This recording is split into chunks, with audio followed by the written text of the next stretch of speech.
kami pasang saat kedatangan calon presiden Pak Anies ke Jember kemarin. Kami sayangkan 20 banner itu dirusak oleh tangan-tangan tidak bertanggung jawab. Untuk itu hari ini atas kejadian ini kami akan melaporkan kejadian ini ke Polres Jember. Seperti itu. Kerusakannya seperti apa salah satunya? Kerusakannya seperti ini, ada yang bahkan sudah dirobohkan sama sekali. Dan hari ini Jawa Timur kalau kita bilang akan menjadi, ya seperti kata Bram, akan menjadi battleground untuk tidak hanya 2 orang ini sebenarnya, tapi juga untuk 3 orang, baik itu Ganjar Pranowo, Prabowo Subianto maupun Anies Baswedan. Emosi jiwa, elektabilitas di Jawa Timur terpantau jeblok, ditambah baliho Anies Baswedan dirusak. Nasdem mulai panik dan tuduh lawan politik. Terpantau kader Nasdem buru-buru lapor ke polisi. Ditulis oleh tim redaksi jurnal dikutip dari berbagai sumber. Nasdem enggan menduga-duga siapa pelaku perusakan belasan banner bergambar Anies Baswedan yang terjadi di Jember, Jawa Timur pada Sabtu 6 Mei.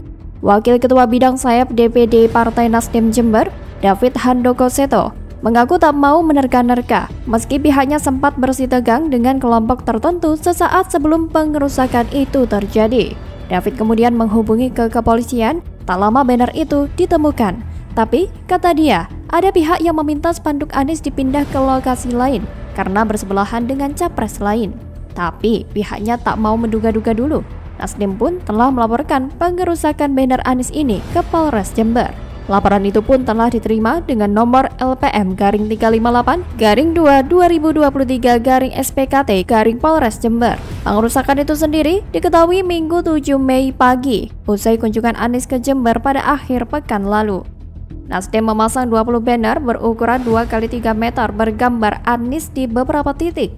Sebagian besar spanduk itu kemudian ditemukan rusak.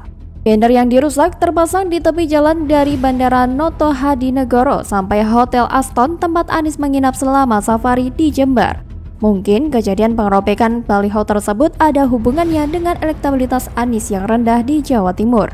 Atau mungkin hal itu juga menjadikan fakta bahwa di Jatim, Anies memang tidak pernah diterima. Hal ini seperti yang diungkapkan oleh lembaga survei Accurate Research and Consulting Indonesia atau ARCI yang mengadakan survei tentang elektabilitas kandidat capres di Pilpres 2024 di wilayah Jawa Timur. Hasil survei terbaru ARCI dengan simulasi 3 kandidat capres menunjukkan Prabowo Subianto memiliki elektabilitas tertinggi di Jawa Timur, mengungguli Ganjar Pranowo dan Anies Baswedan, yakni 29,7%, kemudian Ganjar Pranowo 28,5%, dan elektabilitas Anies Baswedan 15,2%. Survei dilakukan pada 25 April sampai 4 Mei 2023 menggunakan metode multistage random sampling dengan jumlah sampel sebanyak 1.249 responden yang tersebar proporsional di 38 kabupaten atau kota Jawa Timur. Margin of error di survei tersebut sebesar 2,8% dan tingkat kepercayaan 95%.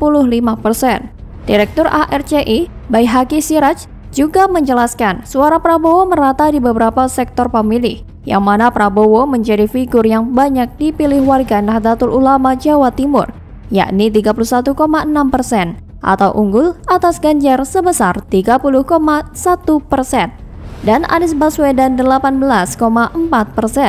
Dalam survei Capres Top of Mind, Baihaqi menyebut Prabowo juga masih unggul dengan 17,7%, kemudian Ganjar Pranowo 17,3%, Anies Baswedan 11,9%, dan Mahfud MD 9,7%. Tetapi sebanyak 43,3% responden masih belum menentukan pilihan. Dari situlah saya menganggap sepertinya Anies sudah tidak punya kesempatan lagi mengambil hati warga Jember. Terlebih ketika Anies memutuskan datang ke Jember jauh sebelum Ganjar tiba dini hari. Tapi yang ada, Anies tidak banyak menghampiri warga Jember.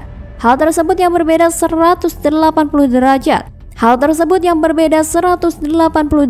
Dengan penampakan Ganjar yang menjadi tuan rakyat mendekatkan diri. Ada apa gerangan? Menurut saya, langsung mengarah pada safari politik Anies sebelumnya yang bertempat di Surabaya dan Madura. Bukannya mendapat simpati dari warganya, ia malah dicuekin. Untuk menutupi ketidaklakuan Anies di tengah warga Surabaya ini, mereka berupaya untuk mendatangkan massa agar teriakan Anies Presiden terus menggema. Selain itu, ex-gubernur satu itu hanya menutupi keburukannya dengan omongannya saja. Dia tidak memperbaiki kesalahannya, tapi malah menjatuhkan orang dengan ucapan sembarang. Hal inilah yang mungkin banyak orang tidak suka dengan Anies dan menolak kedatangannya ke Jember. Bagaimana kalau menurut Anda? Pahami publik bahwa Bapak Presiden Jokowi itu selain pejabat publik, beliau juga pejabat politik.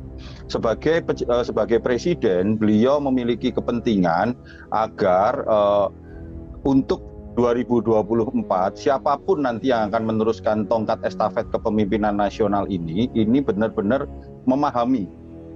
Penyesalan terbesar Surya Paloh, Jokowi disebut cawe-cawe ke Capres. Rocky Gerung sebut Nasdem terlalu arogan ambil keputusan dalam pencapresan. Anies OTW dibuang. Ditulis oleh tim redaksi jurnal, dikutip dari berbagai sumber. Yang dilakukan Pak Jokowi ini kasak kusuk untuk mengatur kembali keadaan politik supaya dia masih punya grip. Untuk apa gripnya itu?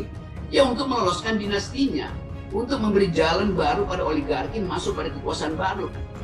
Usai mengumpulkan 6 ketua partai politik di Istana Kepresidenan Jakarta pada Selasa 2 Mei 2023 lalu, banyak pihak yang menilai bahwa Jokowi terlalu ikut campur alias cawe-cawe dalam mendukung calon presiden yang akan berkontestasi dalam pemilihan presiden 2024. Pertemuan tersebut dihadiri oleh Ketua Umum PDIP Megawati Soekarno Putri, Ketua Umum Gerindra Prabowo Subianto, Ketua Umum PKB Muhaimin Iskandar, Ketua Umum PAN Zulkifli Hasan, Ketua Umum Golkar Erlangga Hartarto, dan PLT Ketua Umum PPP M. Mardiono.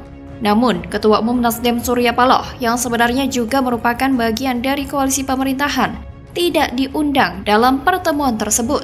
Imbasnya, Ketua Umum Surya Paloh mengatakan bahwa hubungannya dengan Jokowi akhir-akhir ini sedang renggang. Surya Paloh kemudian menitipkan pesan kepada Menko Kemaritiman Luhut Binsar Panjaitan pada Jumat 5 Mei 2023 lalu, yang meminta agar Jokowi tidak cawe-cawe dalam mendukung calon presiden tertentu. Pengamat politik Rocky Gerung yang mengatakan bahwa cawe-cawe Presiden Jokowi tersebut dilakukan karena ketidakjelasan status Nasdem, apakah masih bagian dari koalisi pemerintah atau tidak. Ia memandang bahwa Nasdem terlalu arogan dalam mencapreskan Anies Baswedan tanpa berbicara terlebih dahulu kepada Jokowi. Tapi memang poinnya bagus, semacam komunikasi. Pernyataan resmi berdua dengan Pak Luhut bahwa dia Surya Paloh tahu supaya jangan menggusur dari kabinet. Pak Luhut maupun Pak Surya Paloh sama-sama menyetujui bahwa pemilu tetap jalan dengan pakem demokrasi. Tapi dalam operasi politik pasti istilahnya Anies atau Nasdem itu terlalu arogan untuk mengambil jalan sendiri. Padahal dia ada di dalam kekuasaan, kata Rocky Gerung dikutip dalam kanal YouTube-nya pada Senin 8 Mei 2023. Jadi, Nasdem mungkin bahwa Anies itu sudah menjadi selebriti politik. Jadi pertimbangan pragmatisnya ada di momentum itu. Tapi pertimbangan momentum ini membatalkan persepakatan etis di antara Jokowi dan Surya Paloh. Jadi publik juga mendeteksi bahwa kemungkinan besar Jokowi tersinggung dengan keputusan radikal Nasdem tersebut. Rocky Gerung kemudian mengatakan bahwa Nasdem saat ini perlu menegaskan langkah politiknya apakah tetap bergabung dengan koalisi pemerintah atau tidak. Kalaupun Nasdem masih ingin di dalam kabinet, kemungkinan besar Anies harus digeser, lalu mengubahnya capres dari internal Nasdem. Sementara itu, Rocky mengatakan bahwa cawe-cawe calon presiden tersebut buru-buru dilakukan Jokowi karena Ganjar Pranowo sudah lebih memihak Megawati dibandingkan dirinya.